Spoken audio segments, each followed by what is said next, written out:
नमस्कार साथियों, इस वीडियो में आपका स्वागत है। वैसे तो राजस्थान को वीरों की भूमि कहा जाता है और इतिहास में ऐसे कई राजा महाराजा हुए हैं जिन्होंने अपने शौर्य और पराक्रम के दम पर इतिहास में एक महत्वपूर्ण स्थान बनाया है। ऐसे ही एक राजा हुए हैं महाराणा प्रताप, जिन्होंने सदियों सदियों तक अपने नाम को अमर कर लिया है। महाराणा प्रताप को राजपूत वीरता, शिष्टता और दृढ़ता की मिसाल माना जाता है। दुश्मनों के सामने सिर्फ महाराणा प्रताप का नाम लेने भर से ही सेना के पसीने छूट जाया करते थे। एक ऐसा राजा जो विषम से विषम परिस्थितियों में किसी के आगे नहीं झुका। कुछ इतिहासकारों का कहना है कि प्रताप निहत्थे दुश्मन के लिए भी एक तलवार रखते थे। महाराणा प्रताप पर बहुत सी फिल्में और धारावाहिक बने हैं। तो आइए जानते हैं मेवाड़ के वीर शिरोमणि कहे जाने वाले महाराणा प्रताप के बारे में। धन्य है वो तिथि और वो माँ जिसने ऐसे सपूत को जन्म दिया। 9 मई 1540 ईस्वी को उदय सिंह और महारानी जयवंताबाई के घर कुंभलगढ़ किले में प्रताप सिंह का जन्म हुआ। उनको बचपन में कीका नाम से पुकारा जाता था और उनका पूरा नाम महाराणा प्रताप सिंह सिसोदिया था। उदय सिंह की सभी संतानों में वे सबसे ज्येष्ठ पुत्र थे। उनका विवाह बिजोलिया की राजकुमारी अजबदे पंवार से हुआ था। महाराणा प्रताप को शस्त्रार्थ की शिक्षा श्री जयमल मेड़तिया जी ने दी थी, जो 8000 राजपूत वीरों को लेकर 60,000 मुस्लिम मुगलों से लड़े थे और इस युद्ध में मरने वालों की संख्या 48,000 थी, जिनमें से 8,000 राजपूत और 40,000 मुगल थे। बालक प्रताप ने कम उम्र में ही अपने अदम्य साहस का परिचय दे दिया था। धीरे धीरे समय बीतता गया। दिन महीनों में और महीने सालों में परिवर्तित हो गए। साल था 1567 ईस्वी का।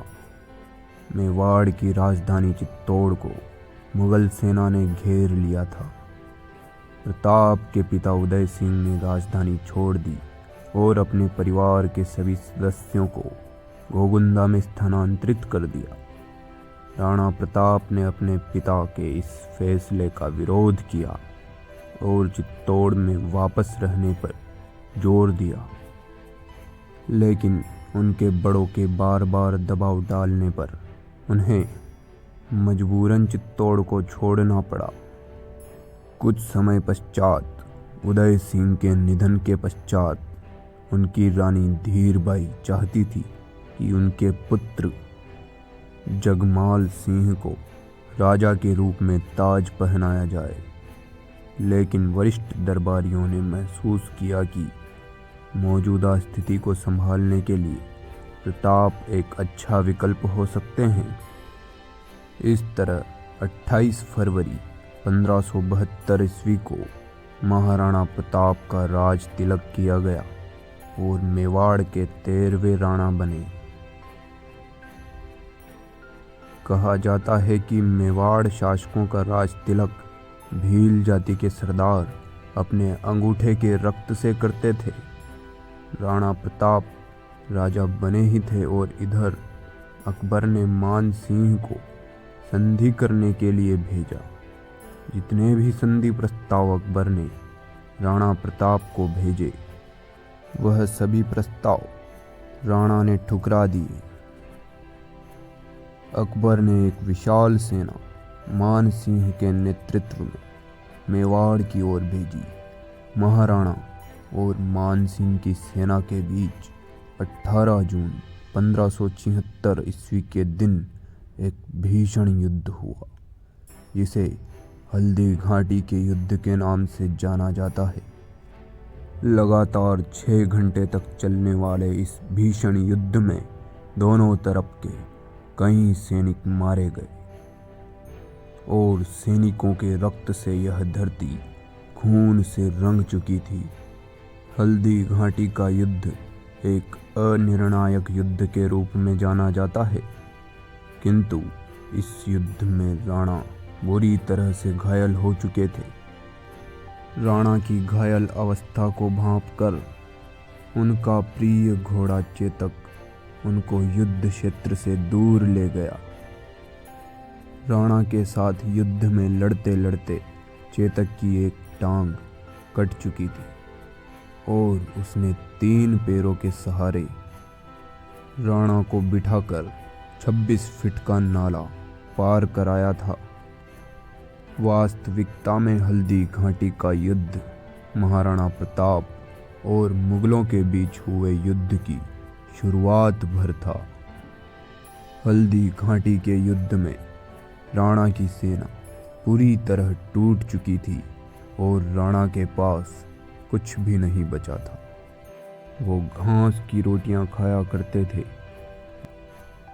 ऐसे समय में उनके एक मंत्री भामा शाह ने उनका सहयोग किया और उसके बाद जंगलों में रहकर महाराणा प्रताप ने अपनी गुरिल्ला रणनीति के माध्यम से मुगलों को परेशान करना जारी रखा। हल्दी घाटी युद्ध का दूसरा भाग, जिसको उन्होंने बैटल ऑफ दिवेर कहा, मुगल बादशाह के लिए एक करारी हार सिद्ध हुआ। इसी युद्ध में महाराणा प्रताप ने बहलोल खां को उनके घोड़े सहित 2 टुकड़ों में काट दिया था।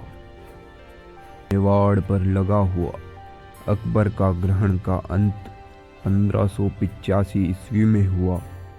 उसके बाद महाराणा प्रताप उनके राज्य की सुख सुविधाओं में जुट गए, परंतु दुर्भाग्य से उनके 11 वर्ष के बाद ही 19 जनवरी 1597 ईस्वी में अपनी नई राजधानी चावंड में उनकी मृत्यु हो गई। ऐसा कोई ठोस सबूत नहीं है कि उनकी मृत्यु कैसे हुई थी, लेकिन जानकारों का कहना है कि वो शिकार करते समय दुर्घटनाग्रस्त हो गए थे और जिससे उनकी मौत हो गई।